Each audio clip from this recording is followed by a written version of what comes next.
Good morning, नमस्ते and सत श्री अकाल जी। सो स्पीति सीरीज़ फाइनली एंड कर दी है। बहुत टाइम से व्लॉग नहीं डाला, मेरे को पता है, और ये व्लॉग भी थोड़े गैप पे आ रहा होगा। सो मैंने कोशिश करी कि बीच में थोड़ी एंगेजमेंट के लिए कुछ शॉर्ट्स वॉर्ट्स डाल दूँ, तो मतलब शॉर्ट वीडियोस। तो शॉर्ट्स अपलोड करता रहा मैं।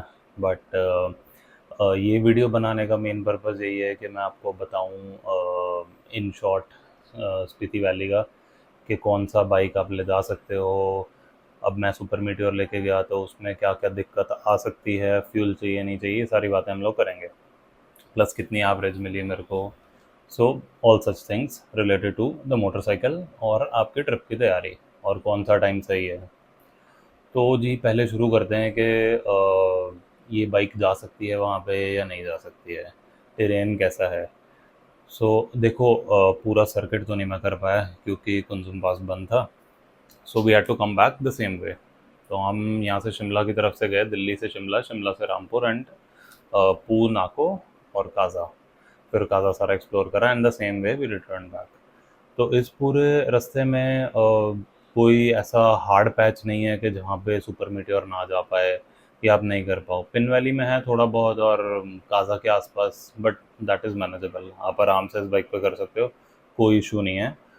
बट हाँ, अगर आप सर्किट करने का सोच रहे हो तो पहले तो चंद्रताल की कंडीशन देख लो, अगर आप चंद्रताल पे करने वाले हो। नहीं तो वो छतरू बातल वाला जो स्ट्रेच है वो ख़राब ही है, और वो हर बार ख़राब हो जाता है। तो वो बनाते हैं दोबारा, बट देन बारिश और बर्फ़ बर्फ़ की वजह से वो सब कुछ वहाँ से बह जाता है, और इट इज़ लाइक पूरा बोल्डर ही बोल्डर, पत्थर ही पत्थर है वहाँ पे। तो वो थोड़ा मुश्किल हो जाएगा इस बाइक के लिए। बट फिर भी अगर आप लोग अटेम्प्ट कर रहे हो तो प्लीज़ लोकल से एक बार पूछ लो रोड कंडीशन क्या है, एंड ट्राई कि आप सुबह में निकलो। दोपहर में निकलते हो तो क्या होता है कि जो नालों का पानी है वो बढ़ जाता है, क्योंकि दिन में धूप की वजह से बर्फ़ मेल्ट होगी तो पानी आ जाएगा। तो कोशिश यही रखो, जो आपको पता है आपका डिफ़िकल्ट स्ट्रेच है, चाहे कोई भी बाइक है आपके पास, तो आपको ईज़ यही रहेगा कि आप मॉर्निंग टाइम उसको क्रॉस कर लो। तो ये तो था कि सुपर मीटियोर आप ले जा सकते हो, बड़े आराम से ले जा सकते हो, कोई दिक्कत नहीं है। और देन मेरे को एवरेज कितनी मिली, बड़ा लोगों का ये सवाल होता है एवरेज और माइलेज के रिगार्डिंग। तो देखो यार, मेरे को प्लेन्स में ये नॉर्मल, अगर मैं सिटी में चलाऊँ, मैंने हाईवे रन्स नहीं करे हैं बहुत सारे अभी इसके, particularly highway runs, mix running रही है। तो सिटी या मिक्स हाईवे में कह लो मेरे को ये 24 के आसपास दे देती है एवरेज। और बिल्कुल ही अगर ट्रैफिक में आ जाऊँ तो एक दो कम हो जाएगी, 22 पे आ जाएगी। तो पहाड़ों पे भी इसकी लाइक 23 और 24 के आसपास मेरे को मिला है, क्योंकि टॉर्क अच्छा है बाइक में, ऐसा कहीं नहीं है कि ज़ोर लगा है या लोड माना है बाइक ने, ऐसा कुछ नहीं है। तो बड़ी स्टेबल सी एवरेज रहती है, कोई ऐसा ये नहीं है कि आप पहाड़ों में जाओगे तो बहुत ज़्यादा ड्रॉप हो जाएगी। ड्रॉप उस केस में होगी, मतलब छोटे बाइक्स में होगी, जिनके इंजन छोटे हैं। तो क्या होता है कि पहाड़ों में जाते हैं, ऑक्सीजन कम मिलती है, फ्यूल बर्निंग ज़्यादा होती है, तो बाइक का जोर लगता है उस टाइम पे, तेल अच्छा खासा पीते हैं। So this bike perform flawlessly, कोई दिक्कत नहीं रही, बढ़िया रहा। और मज़ा आया चला के, आपने व्लॉग्स में देखा भी होगा। लाइक टाइम एंड अगेन मेरा ये होता था कि यार बाइक पे बहुत मज़ा आ रहा है। So bike performed really well, average around 24। So next is fuel. Fuel की बात करें तो मेरा टैंक फुल रेंज अराउंड 250, मतलब सेफ सेफ जो मैं मान के चलता हूँ 250 किलोमीटर है, उसके बाद भी थोड़ा सा और चल जाएगा, बट मैं नहीं करता वो। तो मैं 250 मान के चलता हूँ। तो अगर आप फ्यूलिंग की बात करो, मैं फ्यूल नहीं कैरी करा इस ट्रिप में, ना ही आपको ज़रूरत है। स्पीति वैली अगर आप कर रहे हो, बहुत आराम से हो जाएगा। सो शिमला से रामपुर से आपको पू तक, सो रामपुर से पू तक भी आपको 3-4 फिलिंग स्टेशन मिलेंगे। पू पे है लास्ट फिलिंग स्टेशन, और फिर उसके बाद सीधा फिलिंग स्टेशन मिलेगा काजा में। तो पू से जो काजा का डिस्टेंस है दैट इज़ अराउंड रफली 150 किलोमीटर। तो 150 किलोमीटर आप बड़े आराम से बाइक कर लेगा, कोई सा भी बाइक हो 150 किलोमीटर चल ही जाएगा। हाँ, अगर आप मान लो ग्यू भी जाते हो, बीच में रास्ते में ग्यू मोनेस्ट्री आती है, ग्यू मोनेस्ट्री का भी अगर आप रन ले लेते हो तो अराउंड कितना, 35 30 35 किलोमीटर और होएगा, इतना भी नहीं होएगा, मतलब अराउंड 30 किलोमीटर्स मान लो मैक्सिमम। तो 150 180 किलोमीटर इतना भी आपका बाइक बड़े सेफली काजा पहुंच जाएगा। तो कोई इतनी टेंशन वाली बात नहीं है कि you have to carry jerry can या आपको तेल लाद के चलना पड़ेगा, वो सब करने की कोई ज़रूरत नहीं है। अगर बड़ा बाइक भी है, सुपर बाइक भी है, 20 की एवरेज भी होगी या उससे भी कम लगा लो, तो भी फ्यूल टैंक 15 लीटर के आसपास होते हैं। तो ईजिली मैनेजेबल है। तो ये चीज़ आप अपने बाइक के टैंक की कैपेसिटी के हिसाब से देख सकते हो।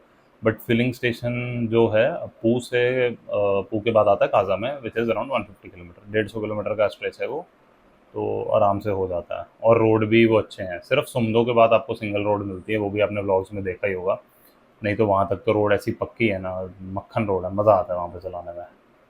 तो एक चीज़ और, अगर खर्चे की बात करी जाए तो मेरा 9 दिन के आसपास ट्रिप था, और 25 के आसपास आ ही गया।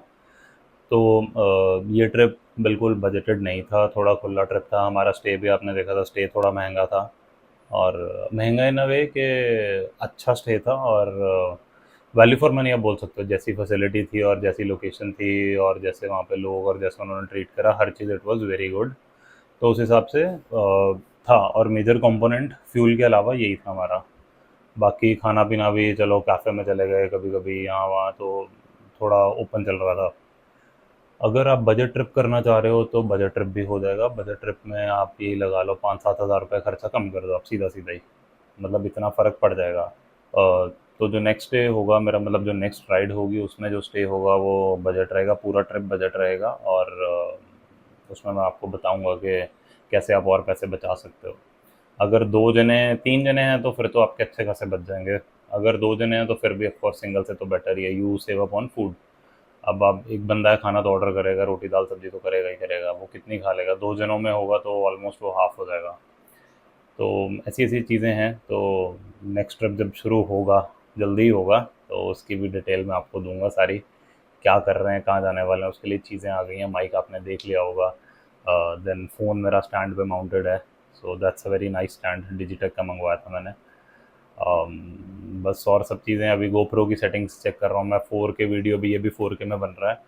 4K में इशू क्या आ रहा है कि editing takes a lot of time, बहुत टाइम लग जाता है इसको। पहले अगर मैं प्रीमियर में एडिट कर रहा हूँ, मेरे को इसकी प्रॉक्सी बनानी पड़ती है, बहुत कुछ करना पड़ता है। तो मैं देख रहा हूँ मोस्टली लोग 1080 में ही बना रहे हैं, तो 1080 की ही हाई रेज, मतलब जो बेस्ट पॉसिबल है उसकी सेटिंग्स वो करके नेक्स्ट वीडियो जो आएंगे इसके बाद वाले, वो 1080 की बेस्ट सेटिंग्स में आएंगे। तो देखना, आप लोग कमेंट करना कि अगर वो भी बढ़िया है तो नेक्स्ट सीरीज में मेरी कोशिश ये है कि व्लॉग साथ साथ में डालूँ मैं। I will try, not promising, बाकी जो अपडेट्स होंगे इंस्टाग्राम पे आ जाएंगे। तो ये सारी तो अगली कहानी की बात है, अगली ट्रिप की बात है। बाकी इसमें भी अगर आपको कोई भी चीज़ पूछना है, कुछ कांटेक्ट है, कहाँ पे रहना है कहाँ पे नहीं, स्पीति के बारे में, कहाँ घूम सकते हो, या हमने कुछ मिस करा आप करना चाह रहे हो, कुछ इन्फॉर्मेशन चाहिए, तो मैं अपने लिंक्स कॉन्टैक्ट से अपने एक्सपीरियंस के हिसाब से आपको बता सकता हूँ। बाकी मैंने विंटर स्पीति भी करा है। और रही बात कि कौन सा टाइम सही है, तो यार टाइम देखो, मई एंड या जून। अगर आपको देखो सर्किट करना है तो फिर तो यू विल हैव टू सी, आपको अपडेट लेने पड़ेंगे कि कुंजुम कब ओपन हो रहा है। कुंजुम पास खुलेगा तभी आप काजा से क्रॉस कर पाओगे। तो कुंजुम के आपको अपडेट इंस्टाग्राम पे मिल जाएंगे, बहुत सारे लोग हैं, इंस्टा पेजेस हैं जो अपडेट करते रहते हैं सारी चीज़ें। बाकी न्यूज़ पे भी थोड़ा बहुत पता लग जाएगा, लोकल अगर आपका कोई कांटेक्ट है हिमाचल में आपको वहाँ से पता लग जाएगा। सो सर्किट के लिए you have to wait for Kunzum pass कि वो खुल जाए। तो जून मिड आप लगा सकते हो, जून मिड के आसपास हो जाता है, जून शुरू में ही कर देते हैं। बट आजकल मौसम का कुछ पता नहीं, अभी देखो कितनी बारिश हो गई है, सारी तबाही हो गई है। तो बहुत अनसर्टेन रहता है ये सब ना। तो ये पता करोगे तभी आप अपना पूरा सर्किट कर पाओगे। अगर आपका नहीं है सर्किट करने का तो फिर आई वुड सजेस्ट कि आप मई एंड के बीच में कभी भी बना लो। रीज़न बिंग बहुत ज़्यादा रश नहीं होगा, ठीक है जी, जो बच्चों की छुट्टियां होती हैं बाद में होती हैं। सो जून इज़ यूजुअली क्राउडेड, जून के बाद शुरू होता है, जून मिड में होता है, बथेरा रश होता है। तो आप मई मिड में भी जा सकते हो अगर आप सर्किट नहीं कर रहे हो तो। बाकी बाद वाला जो टाइम है दैट इज़ अराउंड, आप सितंबर में चले जाओ, अक्टूबर में ठंडा होगा, अच्छा खासा ठंडा होगा। और अक्टूबर के बाद नहीं, बर्फ़ कभी भी पड़ सकती है। देन उसके बाद अगर आपको विंटर स्पीति करना है, अगर आप बहुत अच्छे एक्सपीरियंस राइडर हो तो आप फेब एंड या मार्च में जा सकते हो। और अगर आप गाड़ी पे जा रहे हो तो of course 4 wheel drive, 2 wheel drive गाड़ी नहीं जाएगी। मतलब कोशिश भी मत करना ना ही, खैर मेरे ख्याल से जाने भी नहीं देगी चेक पोस्ट जहाँ जहाँ पे भी आएगी। तो 4 wheel drive, that too in a group, ताकि अगर आप फंस भी जाते हो तो रेस्क्यू के लिए लोग हैं। तो उसके लिए भी फेब फेब का टाइम बढ़िया है। फेब में अच्छी खासी बर्फ़ मिल जाएगी वहाँ पे। और again locals can guide you best. बहुत सारे अब तो टूर और वो पैकेजेस वाले लोग हैं जो वहाँ पे चीज़ें करवाते हैं, आप उनसे इन्फॉर्मेशन ले सकते हैं। आई एम नॉट सेइंग के go for the package, but आप एक्सपीरियंसड हो तो आप 2-3 गाड़ियों के साथ कर सकते हो, बट हाँ, ज़रूर लोकल्स की इन्फॉर्मेशन ज़रूर ले लेना जाने से पहले, ताकि आपको पता लग जाए।